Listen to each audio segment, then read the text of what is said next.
welcome back to Tales of Olympus, the podcast where we dive into the wildest, most dramatic, and sometimes just downright unbelievable stories from Greek mythology. And I'm Ariel I. Gal, your guide through all the godly gossip, legendary love stories, and epic adventures.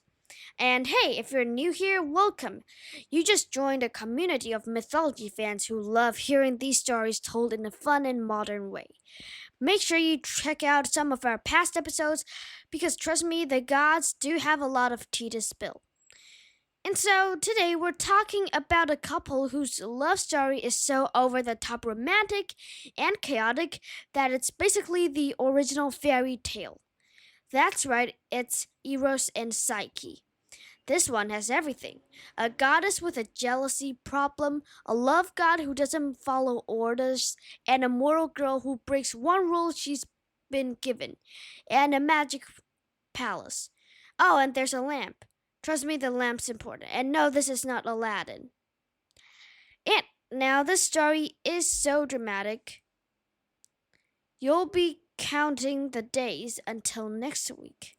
Well, you probably don't know what I'm talking. You think I'm spouting nonsense at this point, but trust me, you'll know it when you hear the end of the episode. So grab your nectar, get comfy, and let's head back to ancient Greece. And now let's begin our wonderful story. Now, if the gods had Instagram, Psyche would be on everyone's Explore page. And not for cute puppy videos or baking bread. No, it's for her face. She wasn't just pretty. She was the kind of beautiful that made strangers stop mid-step, spill their water jugs, and question their life choices. The kind of beautiful that could start a war. Which, unfortunately for Psyche, it kind of did. Because somewhere high above the mortal world, in her glittering palace surrounded by pink seashells and perfectly flattering sunlight, the goddess Aphrodite was watching. And Aphrodite was, the goddess of love and beauty and, pretty stuff like that, so she could be a little jealous. And now, if you don't know who Aphrodite is, you can go check out our Aphrodite and Hestia episode. So that way you'll know all about Aphrodite. So, as I was talking about, Aphrodite was jealous and she was wondering, why are people calling her the most beautiful woman alive? Well, it was the kind of tone you'd expect from someone who just found out their favorite title had been stolen. And make no mistake, Aphrodite's title was Beauty Queen of the Universe. Always had been. Always would be. Unless Psyche was allowed to keep existing, apparently. Now, Aphrodite wasn't just mad, she was offended. In her mind, this wasn't just about looks. This was about respect. And the nerve of a mortal girl stealing the spotlight, that was absolutely unacceptable. And so, Aphrodite, snapping her fingers at her magical servant, said, "Bring me my son, the one with a bow. Yes, the troublemaker. No, not Hermes, the other troublemaker." And oh yes, she was calling in the big guns. And by big guns, I mean a love god with perfect curls, a six-pack, and a reputation for making people fall for completely the wrong person. Now, Aphrodite was many things: beautiful, powerful, dramatic, but patient? Not really. So when her son Eros, well, some people depend on the pronunciation like Eros or Eros, but it's the same person. Like Eros, it's Eros. Eros. Yeah, the same. So his Roman name is actually Cupid. So don't get confused with Cupid and Jupiter, because Jupiter literally is Zeus, Roman form of Zeus. So when Eros arrived, she didn't waste a second. So, Aphrodite, in her full diva mode, said, "My darling boy, I have a special assignment for you." And when Aphrodite says special assignment, it usually means, "I want you to mess with someone's love life until they cry." And Eros, grinning, a little suspicious, says, "Okay, who am I aiming for this time? Another king? A nymph?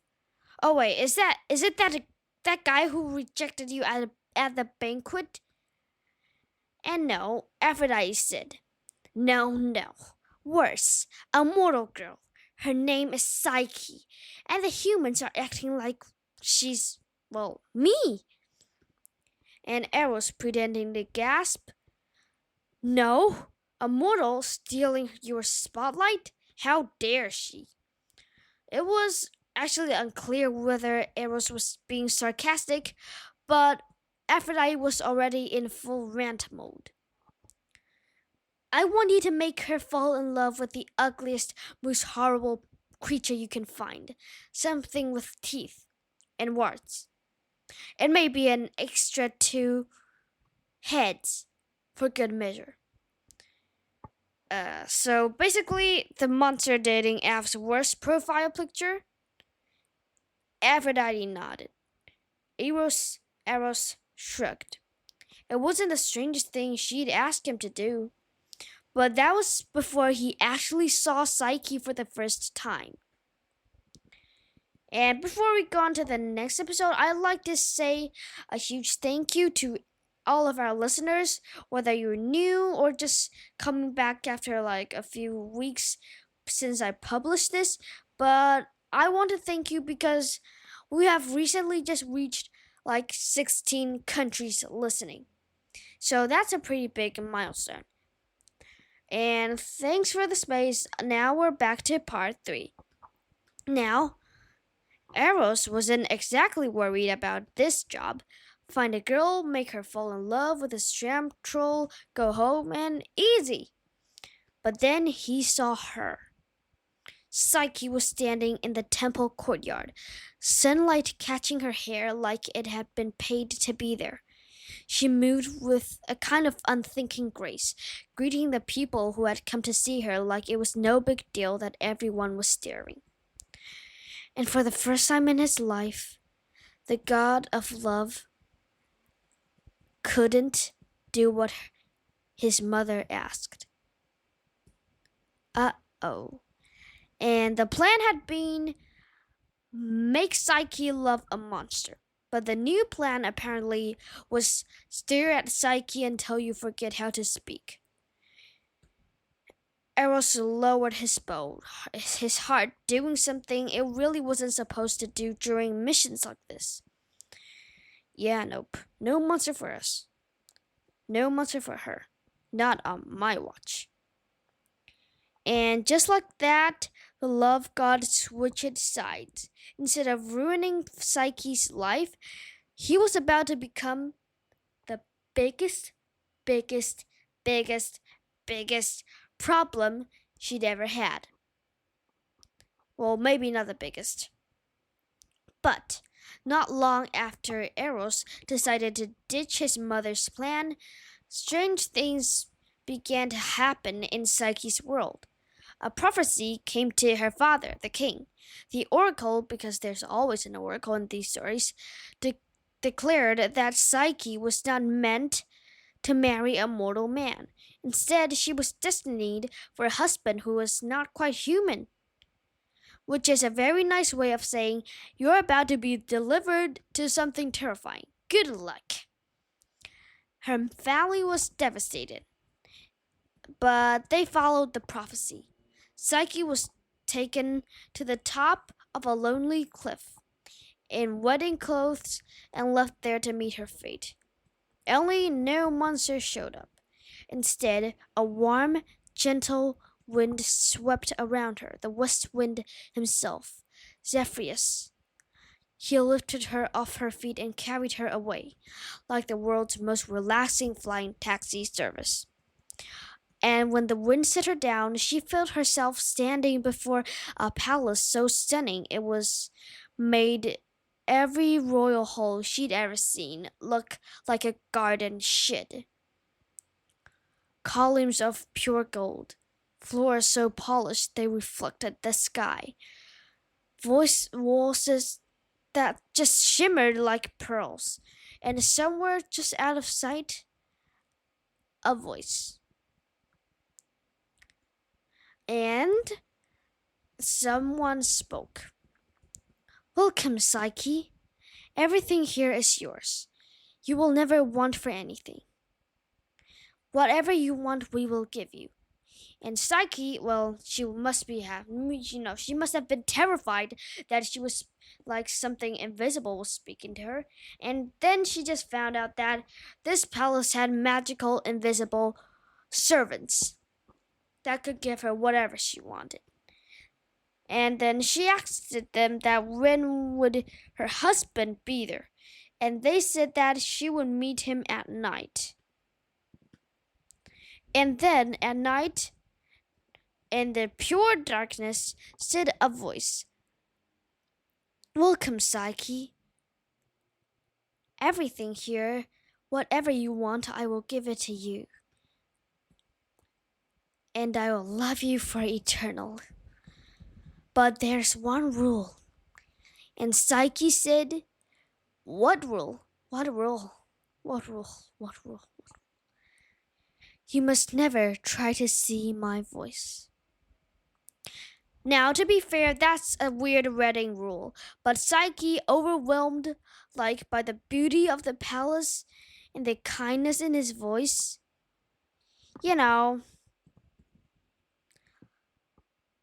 agreed. And for a while, life was perfect. Magical feasts, music that played itself, and a mysterious husband who only came to her at night. For a while, Psyche didn't think much about the no-face rule.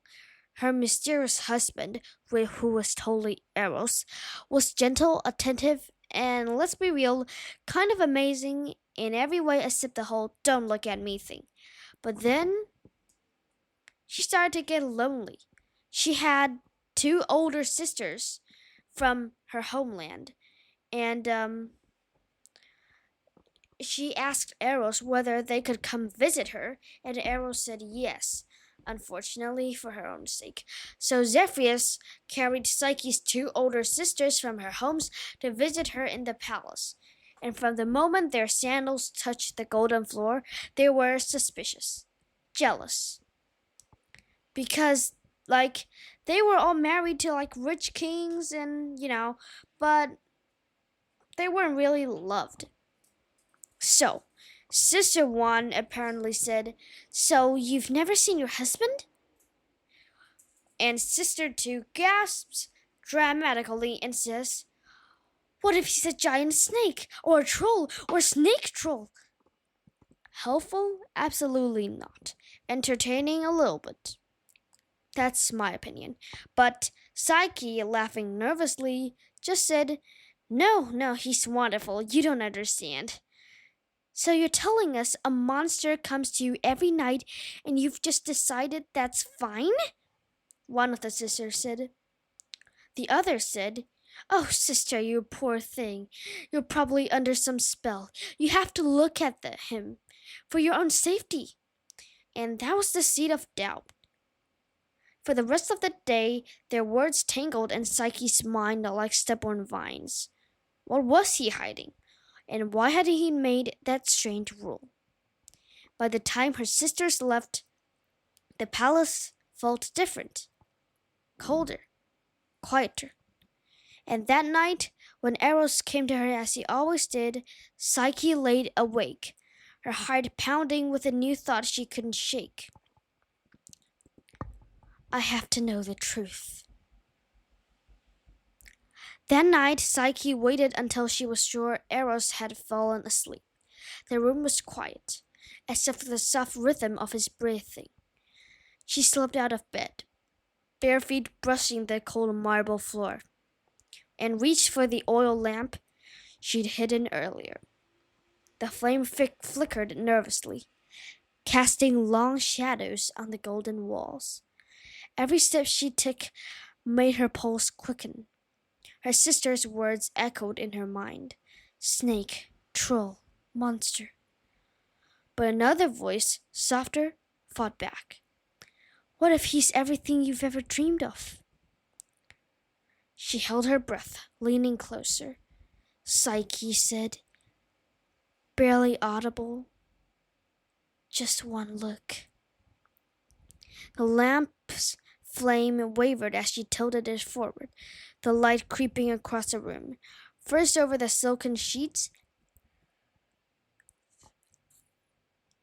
then the curve of his shoulder, the shape of his arm, and then the light touched his face. And in that instant, everything changed. But that is a story for next time. And that's where we're gonna leave Psyche tonight, standing over her mysterious husband, the lamp in her hand, just about to discover the truth. I know, cruel cliffhanger. But trust me, part 2 is gonna be worth the wait. We've got Angry Goddess, impossible quests, and maybe even a happy ending if Psyche could survive it all. And thank you so much for listening to Tales of Olympus. If you enjoyed this episode, make sure you follow the podcast so you don't miss part 2 next week. And if you're new here again, go back and check out some of our other stories because the drama in Greek mythology will never stop. Alright. Then I'll see you next time when the lamps are about to reveal everything. Until then, my name is Ariel. I'm 10 years old, and I will see you next episode.